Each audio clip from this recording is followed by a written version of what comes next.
Embark on a cosmic adventure with C.S. Lewis's Out of the Silent Planet, where we follow the unexpected journey of Ransom, a Cambridge linguist whose tranquil walk through the English countryside takes a startling turn. Discover the beginning of Ransom's extraordinary tale as he encounters a distressed mother worried about her missing son, Harry. Ransom's decision to assist leads him to a mysterious abandoned house and into the clutches of the sinister Divine and Weston. Witness as Ransom is forcibly taken aboard a spacecraft, launching him not just into space, but into a confrontation with his own fears and vulnerabilities. As he awakens to the reality of his abduction, the stark terror of being transported to the unknown realms of Malacandra, Mars, grips him. This gripping narrative continues with Ransom's arrival on the alien planet, where he is thrust into an awe-inspiring world brimming with strange creatures and cultures. Out of the Silent Planet not only explores the physical journey across the stars, but delves deep into themes of respect, understanding, and the transformative power of viewing life through a broader lens. Join us as we explore Ransom's voyage to Malacandra, where every encounter is a lesson in the vastness of the universe and the interconnectedness of all beings. Of the reading of Out of the Silent Planet was published by arrangement with the Bodily Head Limited and was produced in 1983 by Books on Tape, Incorporated, which holds the copyright thereto. Neither this recording or any part thereof may be reproduced or used for any purpose without prior written authority from Books on Tape, Incorporated. Please observe the following procedures as you listen to these tapes. You may keep your book for 30 days from the date of receipt by you, but after that time, we charge you additional rental of 25 cents per day. Dates are checked by postmark. Please return this book at the earliest possible time so another subscriber can have the use of this recording. To return cassettes to us, simply make sure they are all packaged in their plastic cassette cases and in proper order in the mailing container. Kindly seal the mailing container for return. Postage is already paid. Drop in any mailbox for Return the Books on Tape. Unless you are at home during the day, you will probably find it more convenient to have tapes mailed to you at your business address rather than your home. The reason is that the postman cannot leave packages if no one is there to receive them. Should a cassette fail to play properly, hold it flat in the palm of your hand and slap it smartly against a hard, flat surface. If this does not work, or if you cannot otherwise free the reels, call us at the number which appears on the enclosed copyright information card. Give us the name of the book and the number of the cassette. We will immediately send you a replacement at no charge. Discard the broken cassette. Out of the Silent Planet by C.S. Lewis. This book consists of 22 chapters and is 182 pages long. The following material appears on the dust jacket of the book. This is the story of a voyage to another planet. The reader had better not know which any earlier than the hero did. For this time, the hero is not the usual infallible scientist, but an ill-informed and frankly terrified victim who left the Earth much against his will. Why they took him and what he found there, and how the expedition got back, they very nearly didn't, is the matter of this book. The author writes partly in the Wellesian tradition, but is not quite so certain as Wells about the beneficence of science and the importance of the human race. His universe is dangerous enough, but leaves more room for color, legend, fun, and whimsicality than usually appears in stories of this kind. And the reader may feel that his Malacandra is the only imaginary world he has met for a long time, which he felt any real desire to visit. Dedication to my brother, WHL, a lifelong critic of the space and time story. Note, certain sliding references to earlier stories of this type, which will be found in the following pages, have been put there for purely dramatic purposes. The author would be sorry if any reader supposed he was too stupid to have enjoyed Mr. H.G. Wells' fantasies, or too ungrateful to acknowledge his death to him. CSL Chapter 1. The last drops of the thunder shower had hardly ceased falling when the pedestrian stuffed his map into his pocket, settled his pack more comfortably on his tired shoulders, and stepped out from the shelter of a large chestnut tree into the middle of the road. A violent yellow sunset was pouring through a rift in the clouds to westward, but straight ahead over the hills the sky was the color of dark slate. Every tree and blade of grass was dripping, and the road shone like a river. The pedestrian wasted no time on the landscape, but set out at once with the determined stride of a good walker who has lately realized that he will have to walk farther than he intended. That, indeed, was his situation. If he had chosen to look back, which he did not, he could have seen a spire of much Natobe, and seeing it, might have uttered a malediction on the inhospitable little hotel which, though obviously empty, had refused him a bed. The place had changed hands since he last went for a walking tour in these parts. The kindly old landlord on whom he had reckoned lady, and the lady was apparently a British innkeeper of that orthodox school who regard guests as a nuisance. His only chance now was Stirk on the far side of the hills and a good 6 miles away. The map marked an inn at Stirk. The pedestrian was too experienced to build any very sanguine hopes on this, but there seemed nothing else within range. He walked fairly fast and doggedly, without looking much about him, like a man trying to shorten a way with some interesting train of thought. He was tall, but a little round-shouldered, about 35 to 40 years of age, and dressed with that particular kind of shabbiness which marks a member of the intelligentsia on a holiday. You might easily have been mistaken for a doctor or a schoolmaster at first sight, though he had not the man-of-the-world air of the one or the indefinable breeziness of the other. In fact, he was a philologist and fellow of a Cambridge college. His name was Ransom. He had hoped when he left Narrabee that he might find a nice lodging at some friendly farm before he had walked as far as Dirk. But the land this side of the hills seemed almost uninhabited. It was a desolate, featureless sort of country, mainly devoted to cabbage and turnip, with poor hedges and few trees. It attracted no visitors like the richer country south of Natterby, and it was protected by the hills from the industrial areas beyond Stirk. As the evening drew in and the noise of the birds came to an end, it grew more silent than an English landscape usually is. The noise of his own feet on the metalled road became irritating. He had walked thus for a matter of 2 miles when he became aware of a light ahead. He was close under the hills by now, and it was nearly dark, so that he still cherished hopes of a substantial farmhouse until he was quite close to the real origin of the light, which proved to be a very small cottage of ugly 19th century brick. A woman darted out of the open doorway as he approached it and almost collided with him. "I beg your pardon, sir," she said. "I thought it was my Airy." Lanson asked her if there was any place nearer than Stirk where he might possibly get a bed. "No, sir," said the woman, "not nearer than Stirk. I dare say as they might fix you up at Marrabee." She spoke in a humble, fretful voice, as if her mind were intent on something else. Branson explained that he had already tried Narrabee. "Then I don't know, I'm sure, sir," she replied. "There isn't hardly any house before Stirk. Not what you want. There's only the rise where my Harry works, and I thought you was coming from that way, sir, and that's why I come out when I heard you thinking it might be him. You ought to be home this long time." "The rise?" said Ransom. "What's that? A farm? Will they put me up?" "Oh, no, sir. You see, there's no one there now except the professor and the gentleman from London, not since Miss Alice died. They wouldn't do anything like that, sir.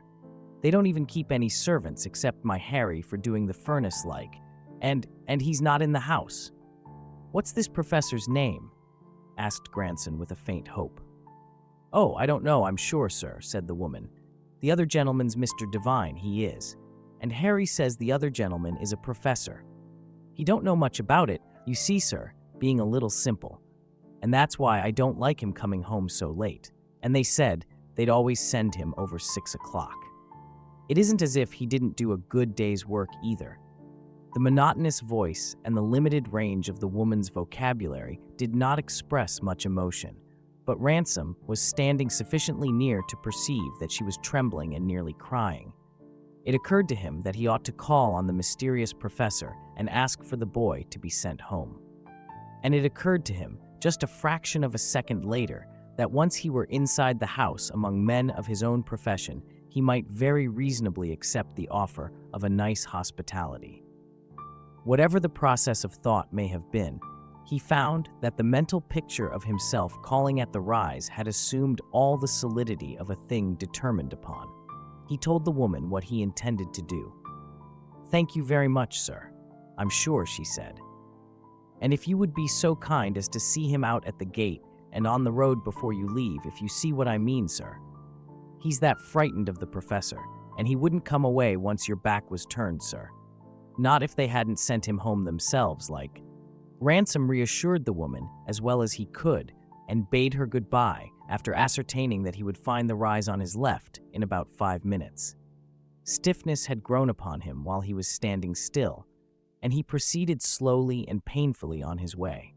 There was no sign of any lights on the left of the road, nothing but the flat fields and a mass of darkness which he took to be a copse. It seemed more than 5 minutes before he reached it and found that he had been mistaken.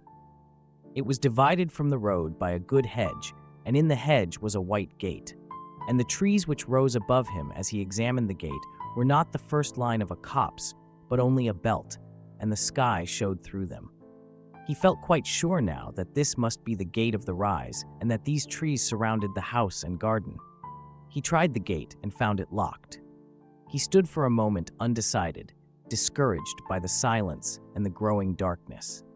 His first inclination, tired as he felt, was to continue his journey to Stirk, but he had committed himself to a troublesome duty on behalf of the old woman. He knew that it would be possible, if one really wanted, to force a way through the hedge. He did not want to. A nice fool he would look blundering in upon some retired eccentric, the sort of a man who kept his gates locked in the country, with the silly story of a hysterical mother in tears because her idiot boy had been kept a half an hour late at his work. Yet it was perfectly clear that he would have to get in. And since one cannot crawl through a hedge with a pack on, he slipped his pack off and flung it over the gate. The moment he had done so, it seemed to him that he had not till now fully made up his mind. Now that he must break into the garden, if only in order to recover the pack. He became very angry with the woman and with himself, but he got down on his hands and knees and began to worm his way through the hedge. The operation proved more difficult than he had expected, and it was several minutes before he stood up in the wet darkness on the inner side of the hedge, smarting from his contact with thorns and nettles. He groped his way to the gate, picked up his pack, and then, for the first time, turned to take stock of his surroundings. It was lighter on the drive than it had been under the trees, and he had no difficulty in making out a large stone house divided from him by a width of untidy and neglected lawn. The drive branched into two, a little way ahead of him, the right-hand path leading in a gentle sweep to the front door, while the left ran straight ahead, doubtless to the back premises of the house. He noticed that this path was churned into deep ruts, now full of water, as if it were used to carrying the traffic of heavy lorries. The other on which she now began to approach the house was overgrown with moss. The house itself showed no light. Some of the windows were shuttered, some gate blank without shutter or curtain, but all were lifeless and inhospitable. The only sign of occupation was a column of smoke that rose from behind the house with a density which suggested the chimney of a factory, or at least of a laundry, rather than that of a kitchen. The rise was clearly the last place in the world where a stranger was likely to be asked to stay the night, and Ransom, who had already wasted some time in exploring it, would certainly have turned away if he had not been bound by his unfortunate promise to the old woman. He mounted the 3 steps which led into the deep porch, rang the bell, and waited. After a time, he rang the bell again and sat down on a wooden bench which ran along one side of the porch. He sat so long that though the night was warm and starlit, the sweat began to dry on his face, and a faint chilliness crept over his shoulders. He was very tired by now, and it was perhaps this which prevented him from rising and ringing the 3rd time. This, and the soothing stillness of the garden, the beauty of the summer sky, and the occasional hooting of an owl somewhere in the neighborhood, which seemed only to emphasize the underlying tranquility of his surroundings. Something like drowsiness had already descended upon him when he found himself startled in the vigilance. A peculiar noise was going on, a scuffling noise vaguely reminiscent of a football scrum. He stood up. The noise was unmistakable by now. People in boots were fighting or wrestling or playing some game. They were shouting, too. He could not make out the words, but he heard the monosyllabic barking ejaculations of men who are angry and out of breath.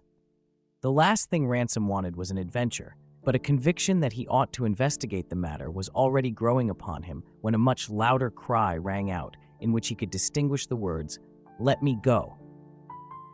Let me go." Then a second later, "I'm not going in there. Let me go home."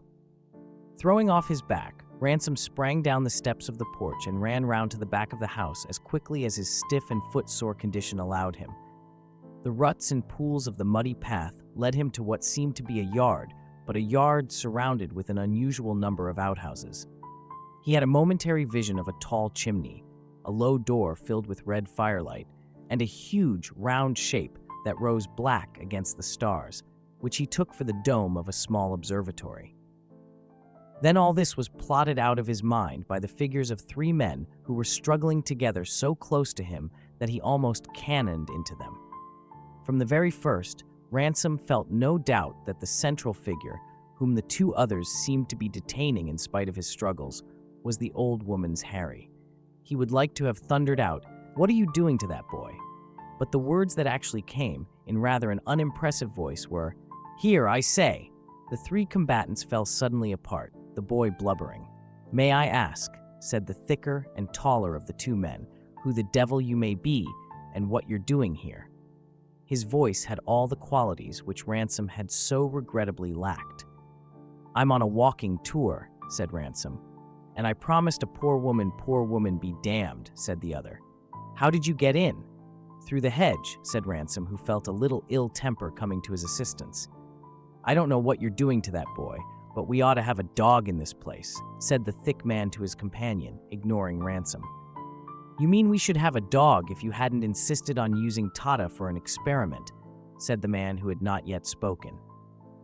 He was nearly as tall as the other, but slender, and apparently the younger of the two, and his voice sounded vaguely familiar to Ransom.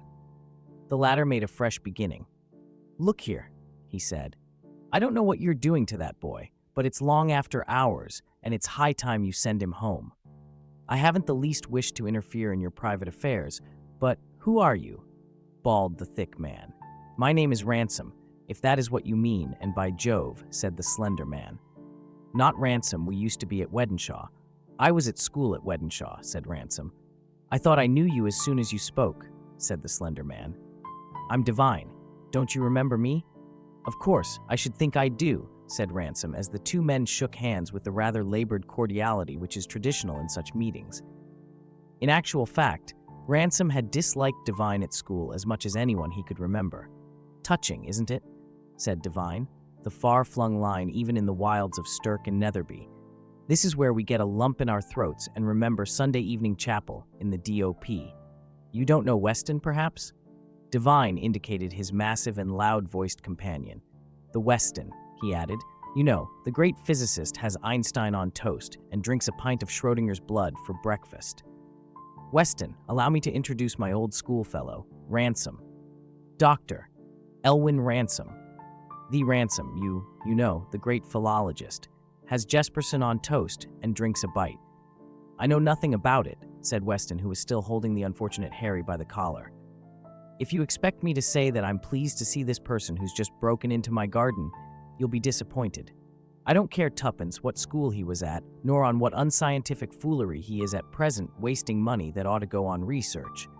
I want to know what he's doing here, and after that, I want to see the last of him." "Don't be an ass, Weston," said Divine in a more serious voice. "His dropping in is delightfully apropos. You mustn't mind Weston's little way, Ransom. Conceals a generous heart beneath the grim exterior, you know? You'll come in and have a drink and something to eat, of course." "That's very kind of you," said Ransom. "But about the boy." Divine drew Ransom aside. "Barney," he said in a low voice, "works like a beaver as a wool, but gets these fits. We're only trying to get him into the wash house and keep him quiet for an hour or so till he's normal again. Can't let him go home in his present state. All done by kindness. You can take him home yourself presently if you like and come back and sleep here." Ransom was very much perplexed. There was something about the whole scene, suspicious enough and disagreeable enough to convince him that he had blundered on something criminal. while, on the other hand, he had all the deep, irrational conviction of his age and class that such things could never cross the path of an ordinary person, except in fiction, and could least of all be associated with professors and old schoolfellows.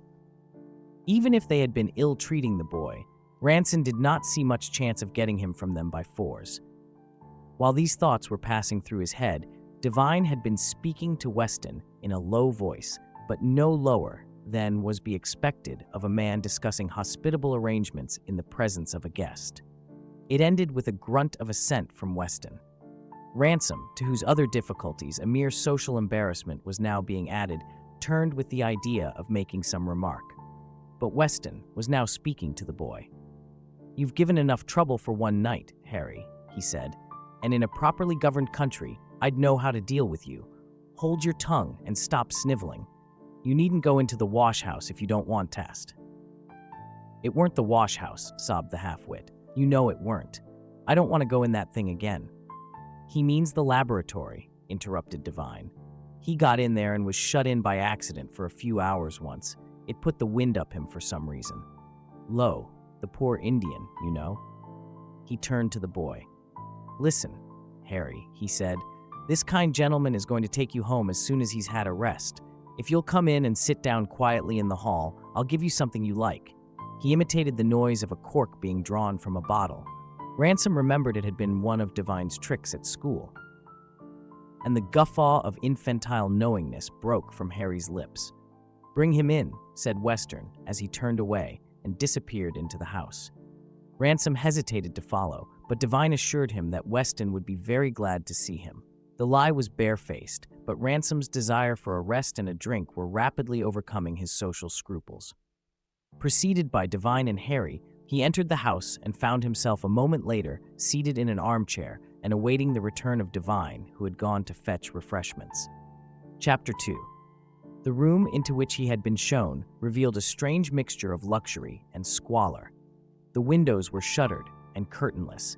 The floor was uncarpeted and strewn with packing cases, shavings, newspapers, and boots, and the wallpaper showed the stains left by the pictures and furniture of the previous occupants. On the other hand, the only 2 armchairs were of the costliest type, and in the litter which covered the tables, cigars, oyster shells, and empty champagne bottles, jostled with tins of condensed milk and open sardine tins, with cheap crockery, broken bread, and teacups a quarter full of tea and cigarette ends. His host seemed to be a long time away, and Ransom felt a thinking of Devine. He felt for him that sort of distaste we feel for someone whom we have admired in boyhood for a very brief period and then outgrown. Devine had learned just half a term earlier than anyone else that kind of humor, which consists in a perpetual parody of the sentimental or idealistic clichés of one's elders. For a few weeks, his references to the dear old place and to playing the game, to the white man's burden and a straight bat, had swept everyone, Ransom included, off their feet. But before he left Wettenshaw, Ransom had already begun to find Devine a bore, and at Cambridge he had avoided him, wondering from afar how anyone so flashy and, as it were, ready-made could be so successful. Then had come the mystery of Devine's selection to the Leicester Fellowship, and the further mystery of his increasing wealth. He had long since abandoned Cambridge for London, and was presumably something in the city. One heard of him occasionally, and one's informant usually ended either by saying a damn clever chap, Devine, in his own way, or else by observing plaintively, "It's a mystery to me how that man has got where he is." As far as Ransom could gather from their brief conversation in the yard, his old schoolfellow had altered very little. He was interrupted by the opening of the door. Devine entered alone, carrying a bottle of whiskey on a tray with glasses and a siphon. "Weston is looking out something to eat," he said as he placed the tray on the floor beside Ransom's chair and addressed himself to opening the bottle. Ransom, who was very thirsty indeed by now, observed that his host was one of those irritating people who forget to use their hands when they begin talking. Devine started to prise up the silver paper, which covered the cork with a point of a corkscrew, and then stopped to ask, "How do you come to be in this benighted part of the country?" "I'm on a walking tour," said Ransom. "Slept at Stoke Underwood last night, and had hoped to end at Natterby tonight. They wouldn't put me up, so I was going on to Stirk. God! Exclaimed Devine, his corkscrew still idle. Do you do it for money, or is it sheer masochism? Pleasure, of course, said Ransom, keeping his eye immovably on the still unopened bottle. Can the attraction of it be explained to the uninitiate? Asked Devine, remembering himself sufficiently to rip up a small portion of the silver paper. I hardly know. To begin with, I like the actual walking. God, you must have enjoyed the army. Jogging along to Thingame. No, it's just the opposite of the army. The whole point about the army is that you're never alone for a moment and can never choose where you're going or even what part of the road you're walking on. On a walking tour, you're absolutely detached. You stop where you like and go on when you like. As long as it lasts, you need consider no one and consult no one but yourself. Until one night, you'll find a wire waiting at your hotel saying, "Come back at once," replied Devine, at last removing the silver paper. Only if you were fool enough to leave a list of addresses and go to them. The worst thing that could happen to me would be that man on the wireless saying, "Will Dr. Elwyn Ranson believe to be walking somewhere in the Midlands?" I begin to see the idea, said Devine, pausing in the very act of drawing the cork. It wouldn't do if you were in business. You are a lucky devil. But can even you just disappear like that? No wife, no young, no aged but honest parent or anything of that sort. Only a married sister in India.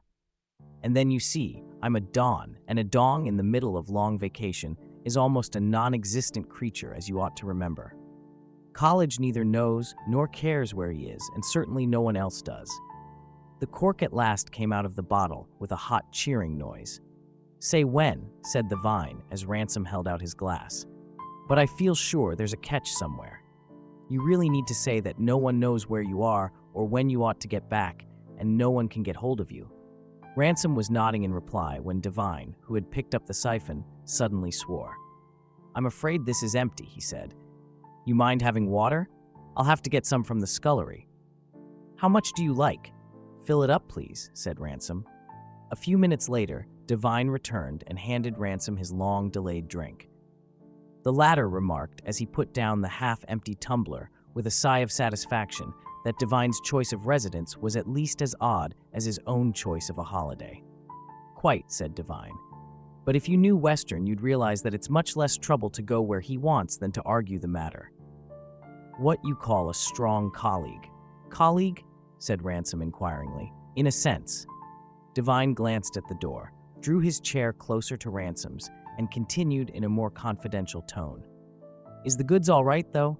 Between ourselves, I'm putting a little money into some experiments he has on hand.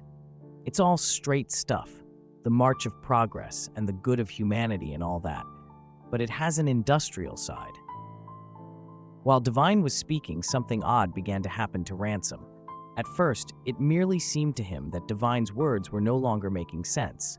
He appeared to be saying that he was industrial all down both sides, but could never get an experiment to fit him in London. Then he realized the Devine was not so much unintelligible as inaudible, which was not surprising since he was now so far away, about a mile away, though perfectly clear, like something seen through the wrong end of a telescope. From that bright distance, where he sat in his tiny chair, he was gazing at Ransom with a new expression on his face. The gaze became disconcerting. Ransom tried to move in his chair, but found that he had lost all power over his own body. He felt quite comfortable, but it was as if his legs and arms had been bandaged to the chair and his head gripped in a vice, a beautifully padded but quite immovable vice. He did not feel afraid, though he knew that he ought to be afraid, and soon would be. Then, very gradually, the room faded from his sight. Ransom could never be sure whether what followed had any bearings on the events recorded in this book, or whether it was merely an irresponsible dream. It seemed to him that he and Weston and Devine were all standing in a little garden surrounded by a wall.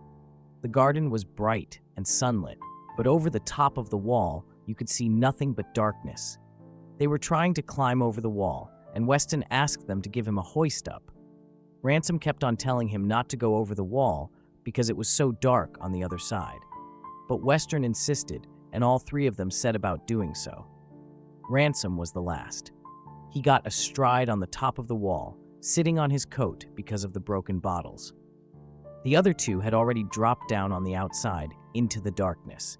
But before he followed them, a door in the wall, which none of them had noticed, was opened from without, and the queerest people he had ever seen came into the garden, bringing Weston and Divine back with them. They left them in the garden and retired into the darkness themselves, locking the door behind them. Branson found it impossible to get down from the wall. The story has continued at this point on the other side of this cassette. Out of the Silent Planet continued. Ransom found it impossible to get down from the wall. He remained sitting there, not frightened, but rather uncomfortable, because his right leg, which was on the outside, felt so dark, and his left leg felt so light. "My leg will drop off if it gets much darker," he said. Then he looked down into the darkness and asked, "Who are you?" And the queer people must still have been there, for they all replied, "Who, just like owls. He began to realize that his leg was not so much dark as cold and stiff because he had been resting the other on it for so long, and also that he was in an armchair in a lighted room.